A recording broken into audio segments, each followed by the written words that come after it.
하나님은 느헤미야서 8장 1절부터 8절 말씀까지입니다. 제가 봉독합니다.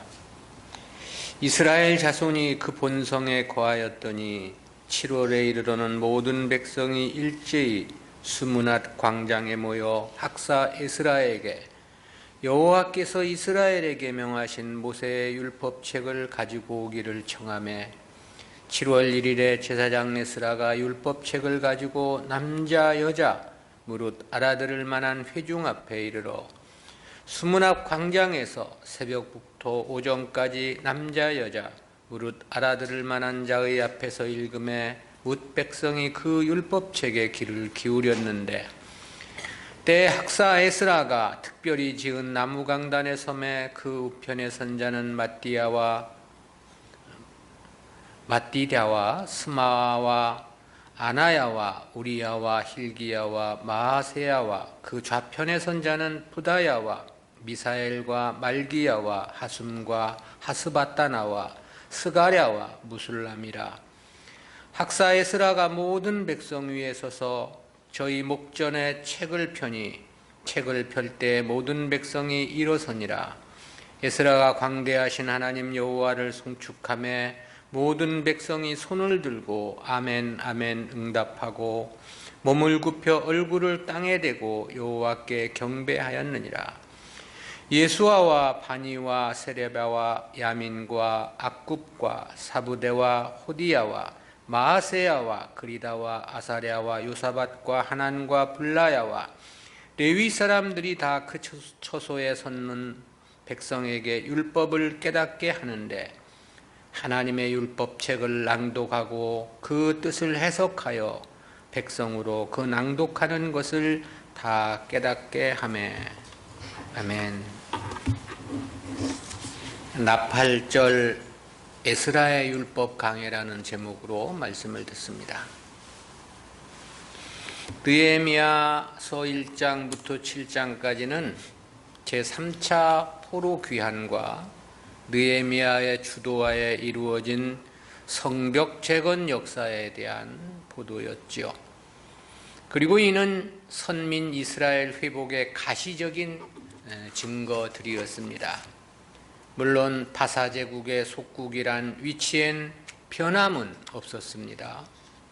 그러나 이스라엘에 대한 바사제국의 관대한 정책에 따라 예루살렘은 명실상부한 선민국가의 구심점으로 다시 회복된 것만은 분명했습니다.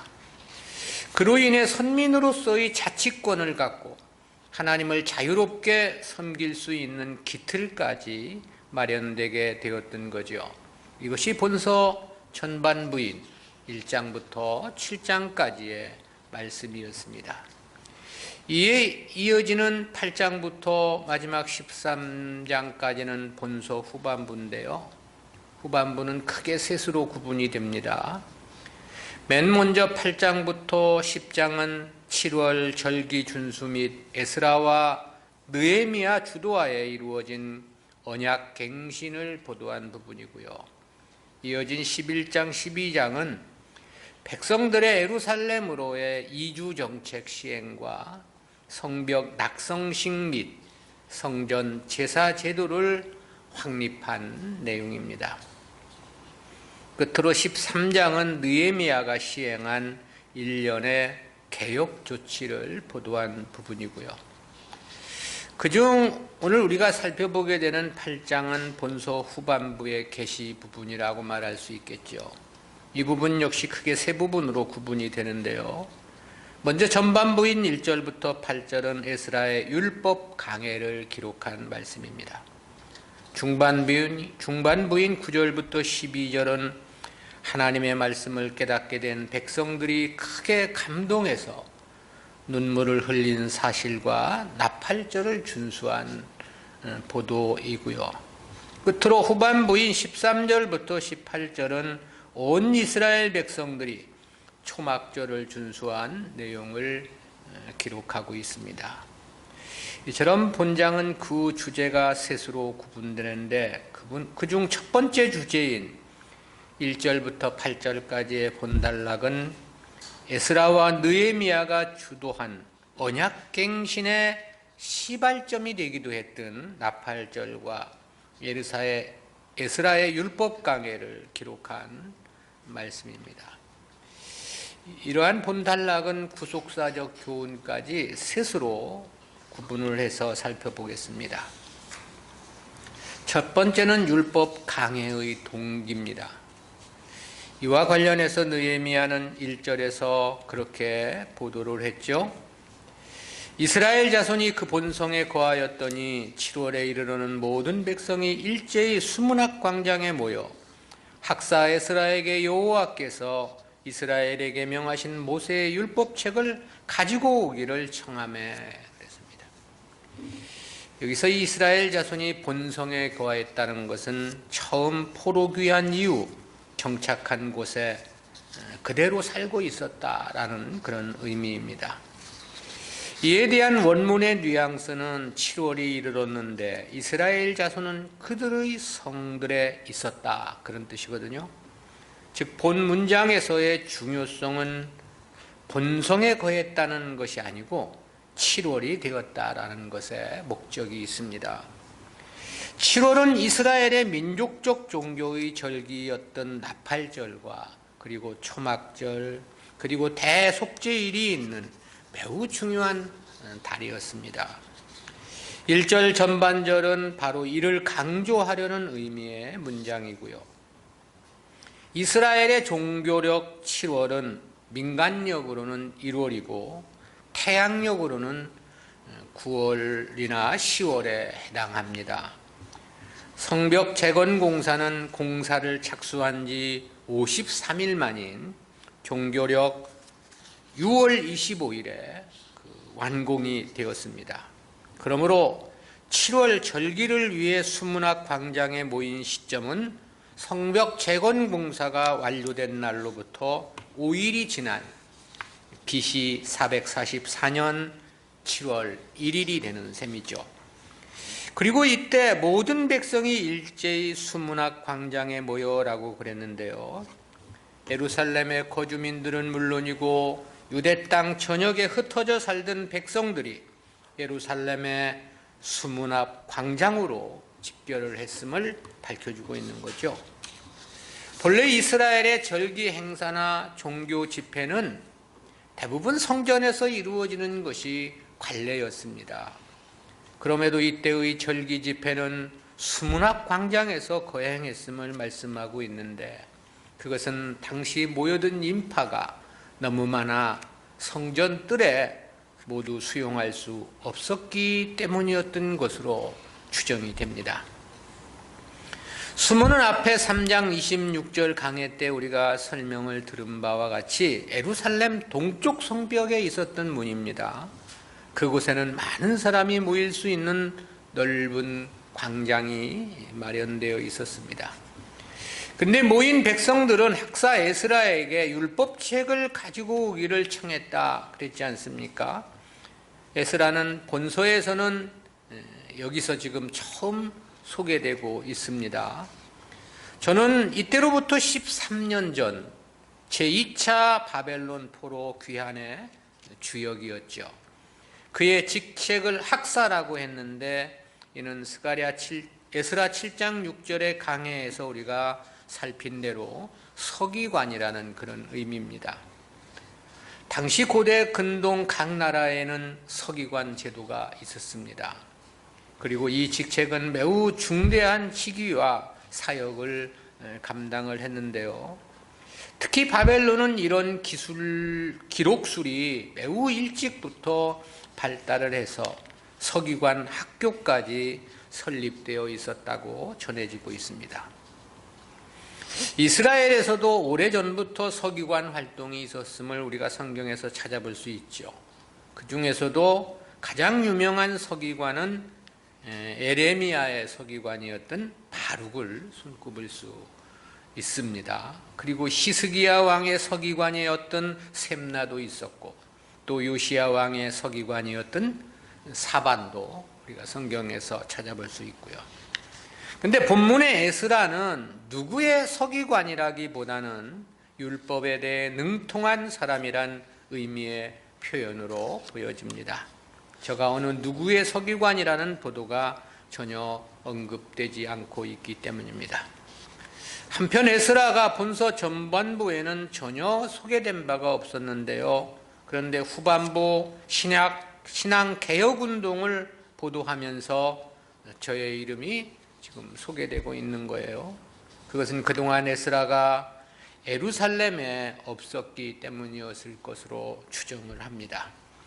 에스라는 에스라서 9장 10장의 개혁 운동을 마무리하고 어떤 이유였는지는 알 수 없지만 바벨론으로 돌아가 바벨론에 머물러 있던 것이 아니냐, 그런 추정을 하는 겁니다.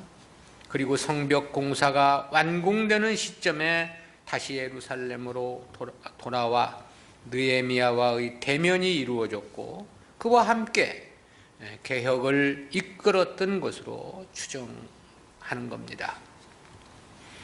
그렇다는 것은 학사 에스라가 이방인들과의 통혼에 대한 대대적인 개혁을 했었는데 그런 일들이 또다시 이스라엘 사회에서 광범위하게 자행되었다는 것을 볼 때 그렇습니다. 저가 계속해서 예루살렘에 머물러 있었다면 그럴 수는 없었을 것이기 때문에 그런 거죠. 아무튼 수문학 광장에 모인 백성들은 에스라에게 율법책을 가지고 오기를 청원했다 그랬습니다. 그것은 그만큼 말씀을 듣기를 갈망했다는 그런 의미가 되는 거죠. 아마 여기서의 율법책이란 모세 오경을 가리킨 것으로 학자들은 추정을 합니다. 즉 나팔절 절기를 맞아 수문학 광장에 집결한 백성들은 그만큼 하나님의 말씀을 듣기를 사모했었다라는 사실이죠. 두 번째는 에스라의 율법 강해입니다. 나팔절의 에스라의 율법 강해 및 레위인들의 해석을 보도한 본단락은 내용상 셋으로 구분이 됩니다. 그중 첫 번째는 나팔절 백성들의 수문 앞 광장의 집결과 율법 강해입니다.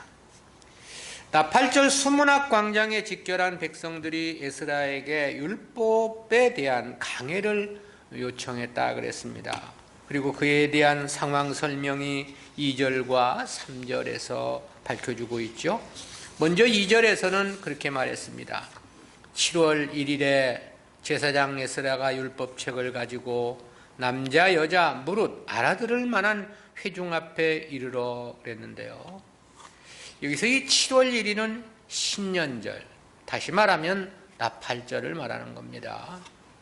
이날은 숫송아지 하나와 수양 하나, 1년 되고 흠없는 수양 7으로 하나님께 번제를 드려야만 했습니다.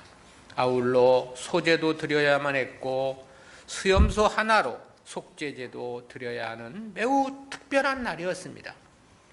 이 나팔절에는 모든 노동을 사실 금지했고 남녀노소 모두가 참여하는 거국적인 절기였습니다. 이날은 민간력으로는 1월로서 새해가 시작되는 첫날이었기 때문에 그렇습니다. 바로 그날 에스라가 율법책을 가지고 남자 여자 무릇 알아들을 만한 회중 앞에 이르러 그랬는데요. 본래의 이 율법 교육은 남자들을 상대로 이루어지는 것이 관례이고 통상적이었습니다. 그럼에도 느헤미야가 이렇게 기록을 남긴 것은 그와 같은 관습을 초월했음을 강조하기 위함으로 보입니다. 그만큼 하나님의 뜻을 알기를 원하는 백성들의 여러 같은 열망을 나타내고 있다라는 거죠. 그리고 알아들을 만한 회중이란 율법을 듣고 깨달을 수 있는 능력을 갖춘 그런 대상들을 가리켜 말함이죠. 본래 이스라엘 백성들은 어릴 때부터 율법을 듣고 자란 사람들입니다. 따라서 이런 표현은 매우 어린 아이들을 제외한 모든 백성들이라는 의미를 함축하는 거죠. 그리고 백성들 앞에 선 에스라는 율법을 강해한 것으로 보여지는데요. 3절이죠. 수문학 광장에서 새벽부터 오전까지 남자 여자 무릇 알아들을 만한 자의 앞에서 읽음에 뭇 백성이 그 율법책에 귀를 기울였는데 그랬습니다. 먼저는 율법을 강해한 시간에 대해서 새벽부터 오전까지라고 했습니다. 여기서의 새벽은 해가 떠올라 글을 읽을 수 있는 정도의 시간대를 가리킴인데요. 그렇다면 강해를 한 시간은 대략 아침 6시 정도부터 6시간, 정오까지 했다고 하니까 한 6시간 정도 강해를 한 것으로 추정할 수 있습니다. 그렇다면 백성들은 해가 뜨기 이전부터 말씀을 듣고자 이 광장에 집결해 있었음을 의미하고요. 집이 먼 사람들은 전날 도착해서 광장에서 밤을 지새웠던 것으로 보여집니다. 그만큼 당시 백성들이 말씀을 배우고자 하는 욕망이 매우 간절했고 각별했음을 시사합니다.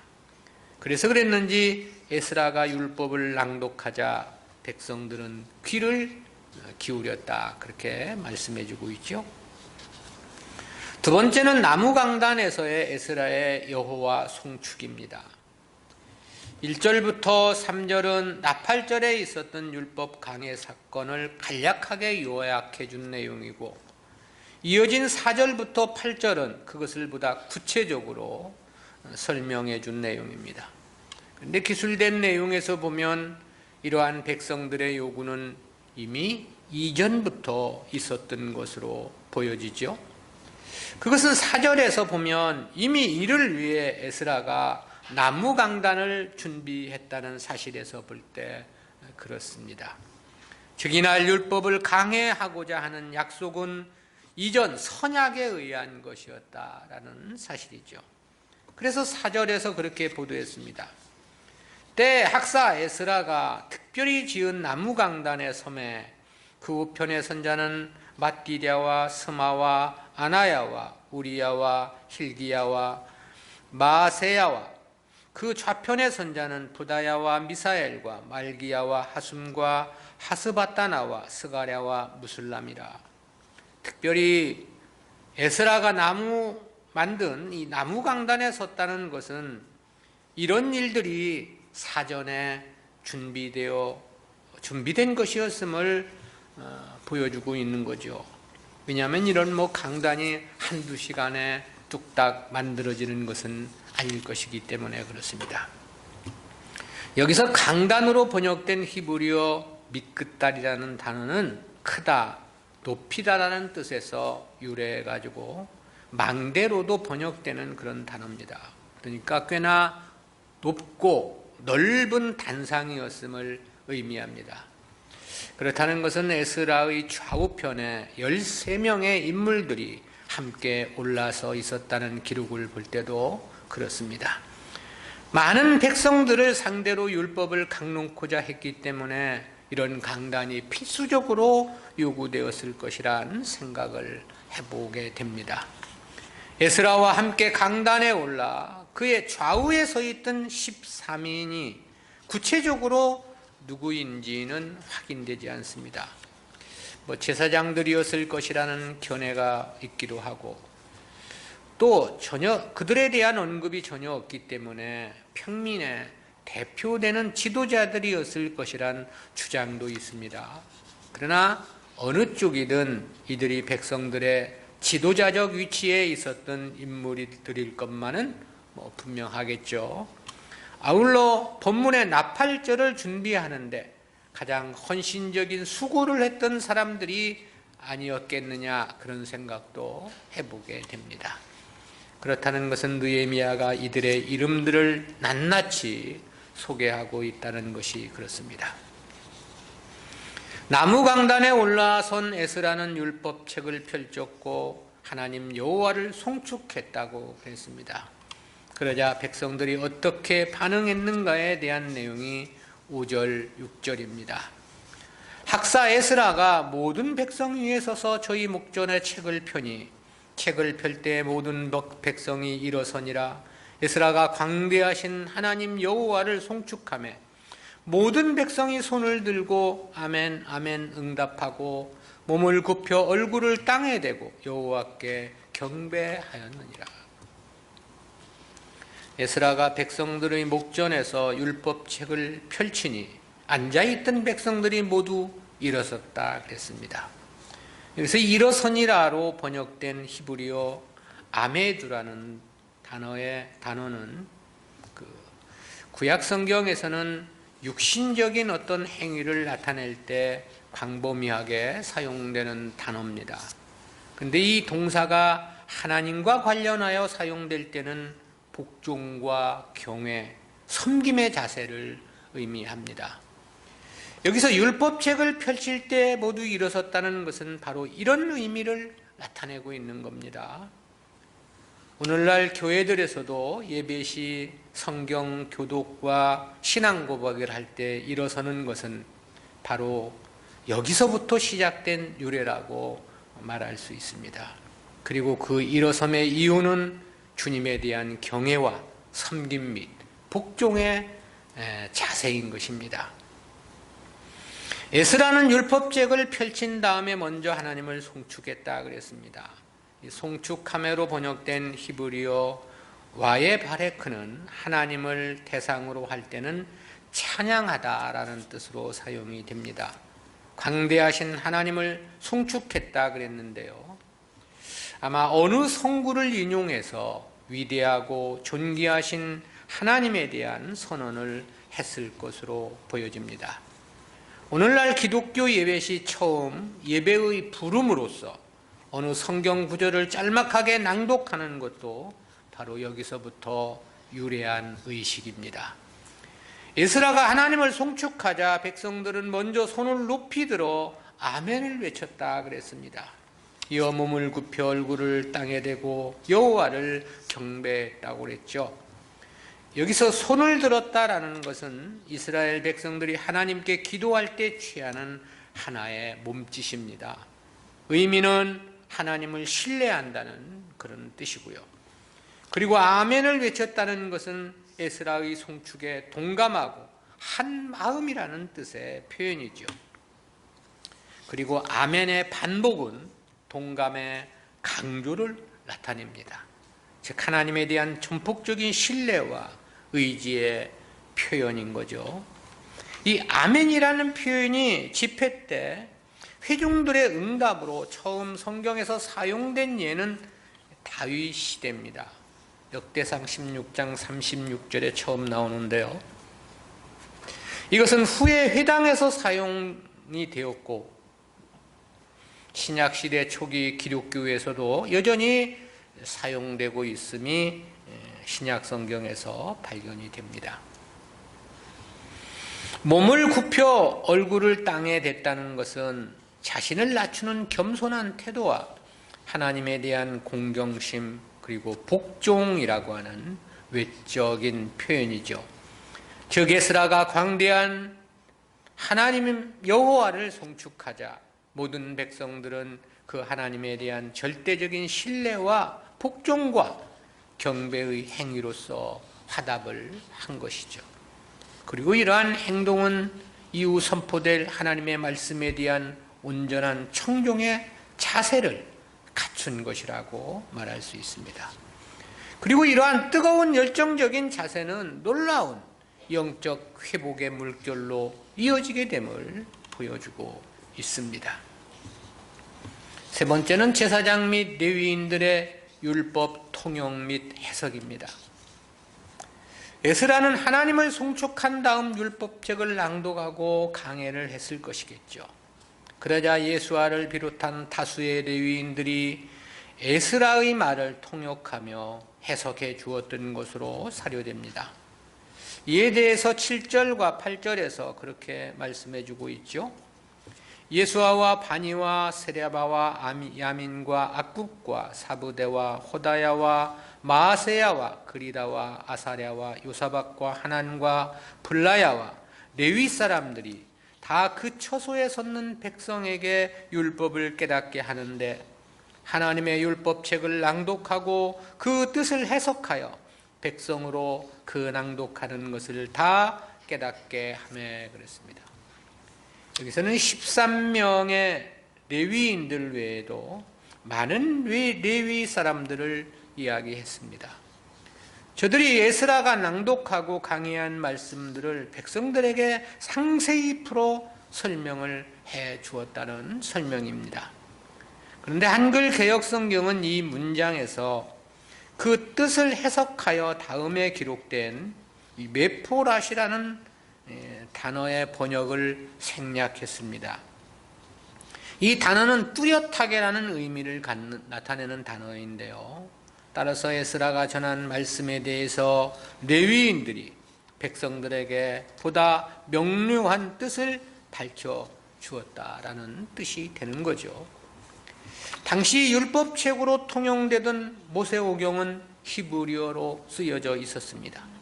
그러나 이 당시 백성들은 대부분 바벨론 포로 3세나 4세가 주류를 이루고 있었죠. 바벨론 3차 포로 때로 쳐도 이때는 142년이라고 하는 긴 세월이 지난 시점이었기 때문에 그렇습니다. 때문에 포로 귀환민들은 아람어에는 능통했을 것입니다. 그렇지만 히브리어는 잘 알지 못하는 사람들이 대다수였을 것으로 보여집니다. 따라서 에스라가 히브리어로 율법을 강해하면 레위인들이 이를 아람어로 통역을 하고 그 뜻을 해석해 준 것으로 보입니다.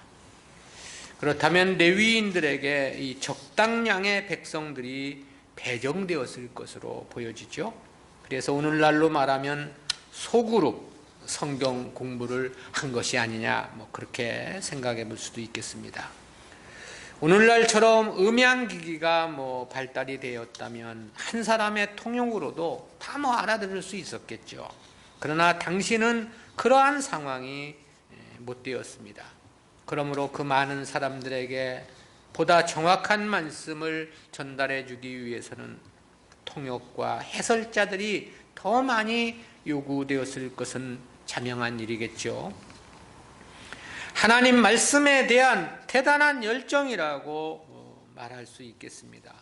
그리고 이것은 외형적 성전 준공이나 성벽 재건보다 더욱더 중요하고 가치 있는 것이라고 말할 수 있겠죠. 성전이나 성벽도 그것의 목적은 이스라엘 백성들의 이러한 신앙을 위함에 그 목적이 있기 때문에 그렇습니다. 우리는 이러한 말씀을 통해서 두 가지 구속사적인 의의를 생각해 보는데요. 첫 번째, 말씀에 대한 겸손은 성도의 가장 중요한 요소라는 교훈입니다. 그것은 백성들 앞에 에스라가 율법책을 펴자 백성들이 취한 행동을 통해서 생각해 보는 교훈입니다. 백성들은 에스라가 율법책을 펼치자 손을 높이 들었다고 그랬습니다. 이는 하나님을 향한 신뢰의 표현이라고 말씀했습니다. 에스라는 책을 펴고 하나님의 광대하심을 찬양하는 성구를 크게 낭독했을 것으로 보입니다. 그러자 백성들은 아멘을 연호했다고 그랬습니다. 자신들이 그 말씀에 동감한다는 그러한 표현이었던 거죠. 그리고 이어 몸을 굽혀 얼굴을 땅에 대고 여호와께 경배했다고 그랬습니다.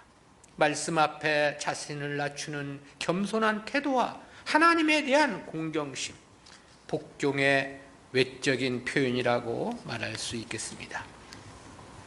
즉 백성들은 하나님에 대하여 절대적인 신뢰와 복종과 경배의 행위로서 화답을 했다라는 거죠. 이를 다른 말로 표현하면 하나님 말씀에 대한 겸손의 태도라고 규정할 수 있습니다. 곧 말씀을 하나님으로 생각하는 데서 비롯된 행위였다는 사실인 거죠. 그렇지 않다면 그냥 들으면 되는 거지 이런 행동들을 취할 이유는 없을 것이기 때문에 그런 것입니다. 즉 당시 귀환민들은 그만큼 말씀을 하나님처럼 생각하고 그 앞에 자신들을 낮추고 겸손함과 복종과 경배 태도를 보였다라는 거죠. 그리고 이러한 인식은 어느 시대 성도들이라 하더라도 동일해야 한다는 생각을 갖습니다. 하나님께서 당신을 말씀으로 나타내시는 것은 동서고금 언제나 동일하기 때문에 그렇습니다. 오늘날은 하나님 말씀이 선포되는 예배조차 그렇게 소중한 가치로 생각하지 않는 경향이 크죠. 그것은 성도는 물론이고 목회자들조차도 마찬가지입니다. 그러다 보니 예배를 드리는 태도도 전혀 조심스러움이 없지요.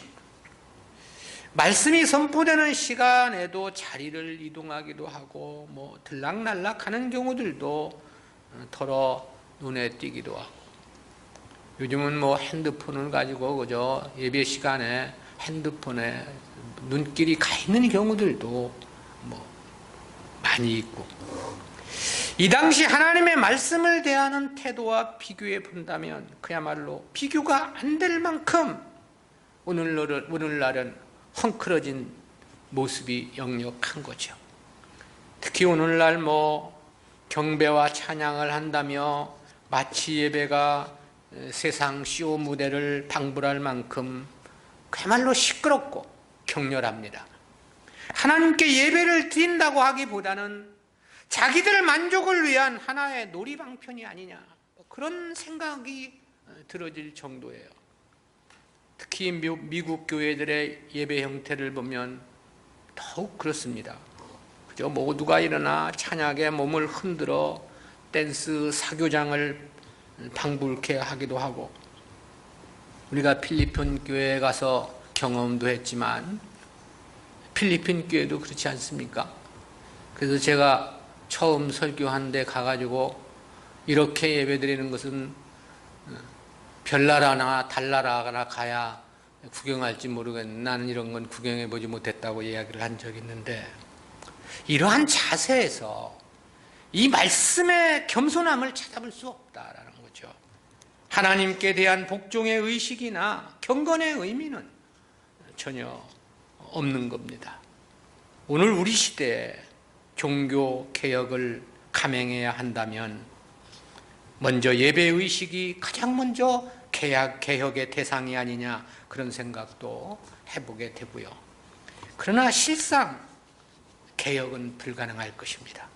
그것은 주님 오실 때가 가까워졌기 때문에 그렇죠. 즉 교회 안에 이방인들이 차고 넘치기에 벌어지는 현상인 까닭입니다. 따라서 오직 무서운 심판밖엔 더 이상의 기대가 불가능한 시대가 오늘 우리가 살아가고 있는 시대다라는 것이죠. 그렇지만 진정한 성도는 말씀 앞에 지극한 겸손함이 있어야 하는 것은 변함은 없는 거죠. 그리고 이는 성도에게 있어 심히 중요한 요소이기도 합니다. 왜냐하면 이것이 있어야만 말씀을 존중히 여기게 되고 말씀에 대한 순종 역시 가능할 것이기 때문에 그렇습니다. 말씀을 존중히 여기지 않는 자가 어떻게 그 말씀에 아멘하며 순종으로 살아갈 수 있겠는가라는 것이죠. 두 번째는 진정한 신앙의 증거는 무엇보다 진리에 대한 사모함이라는 교훈입니다. 그것은 율법을 듣고자 에스라를 찾아온 백성들을 통해서 깨닫는 교훈입니다. 1절에 보면 이때가 성벽 재건이 완공된 지 5일이 지난 시점이라고 그랬습니다. 성벽을 재건하는 그동안의 52일은 그야말로 엄청난 고생과 고난의 시간들이었습니다. 대적자들의 끊임없는 회방과 위협에 무기를 들고 공사를 진행해야만 했었지요. 집에도 돌아가지 못한 채 예루살렘 경내에서 잠을 자며 쉬지 않고 일을 해야만 했었습니다. 당시 예루살렘 성 안에 건축된 집이 없어서 거주민이 희소했다 그랬습니다. 그러니 예루살렘 성 안에서 잠을 잔다고 하는 것은 곧 노숙을 했다는 것 외에 달리 설명이 안 되죠. 그러니 귀한 민들의 몸은 더더욱 고단하고 힘들었을 것입니다. 밤조차도 평안히 쉴 수 있는 여건이 아니었기 때문에 그런 거죠. 그렇게 힘들게 일을 해서 52일 만에 그야말로 기적적으로 성벽을 완공한 것이었습니다. 그리고 나서야 모두 집으로 돌아갈 수 있었던 거죠. 그런데 각자 고향으로 돌아간 지 불과 5일 만인 것입니다. 다시 하나님의 말씀을 듣겠다며 예루살렘 성 안에 집결을 한 거죠. 그야말로 저들의 말씀을 향한 간절함이 얼마나 크고 컸는가를 말해주기에 충분합니다. 간절이라는 말로는 부족하고 애가 탔다, 애절하다, 이런 말로 표현해야 하지 않느냐, 그런 생각을 해보았습니다. 주님께서는 마태복음 5장 3절에서 심령이 가난한 자는 복이 있나니 천국이 저희 것임이요라고 말씀을 했지요. 이 말씀은 당시 이때의 귀한 민들의 심령을 가리킨 것이 아니냐는 생각을 해보았습니다. 또 주님은 말씀을 사모하는 마음을 교훈하시고자 마태복음 12장 42절에서 남방 여왕의 비유를 말씀하기도 하셨죠. 저는 인간의 지혜를 듣기 위해서도 그 수말리 먼 길을 마다하지 않고 찾아온 것이었습니다. 그 심정 역시 본문의 귀한 민들의 심정이 아니냐는 생각을 갖게 합니다. 저들은 그 숱한 고생 끝에 성벽 재건을 완공하고 저들이 그 고생의 대가로 받았던 것은 세상 재물이 아니었던 것입니다. 그 희생의 대가로 육신의 복을 기대한 것도 아니었던 것입니다. 저들은 오직 하나님의 말씀에 대한 간절한 사모함으로 나타났다라는 것이죠. 그러기에 우리는 이러한 말씀을 통해서 반드시 깨달아야 되는 교훈이 있는 거죠. 즉 진정한 신앙이란 가장 우선적으로 하나님의 말씀, 그 진리에 대한 사모함으로 나타나게 되어 있는 것이다라는 거죠. 우리는 과연 어떠한 간절함으로 이 세상을 살아가고 있는가? 하나님을 믿어 어떤 것을 바라는 소원으로 살아가고 있느냐는 질문이죠. 육신의 복, 세상 것의 부요를 바라는 소원은 아닌지. 하나님 백성들은 그래서는 안 되며 그럴 수도 없는 것입니다. 진정한 신앙의 증거는 가장 우선적으로 확인되는 것이 말씀의 사모함이다라는 것입니다. 왜냐하면 말씀이 곧 하나님이시고 말씀이 곧 성도들의 생명의 양식이기 때문에 그렇습니다. 말씀이 곧 성도들의 힘이고 능력이며 권세인 까닭에 그런 것이죠. 그러므로 말씀에 대한 가치를 느끼지 못하는 것은 진정한 신앙이라 말할 수 없는 것입니다. 말씀에 대한 간절함이 없다면 그는 하나님 백성일 가능성이 희박한 상태라고도 말할 수 있습니다. 그러므로 참된 신앙, 진정한 하나님 백성됨의 증거는 심령의 가난, 다시 말하면 하나님 말씀에 대한 사모함으로 보증되는 것이다라는 것이죠. 성도에게 있어 말씀은 그들의 모든 것이기 때문에 그렇습니다. 기도합니다. 사랑의 하나님 은혜 감사합니다. 오늘도 성벽을 중건하고 불과 5일 만에 나팔절을 맞아 하나님의 말씀을 듣고자 예루살렘 성에 모인 이스라엘 백성들의 그 말씀을 사모함의 열렬함을 본문을 통해서 깨닫게 해주신 진실로 감사합니다.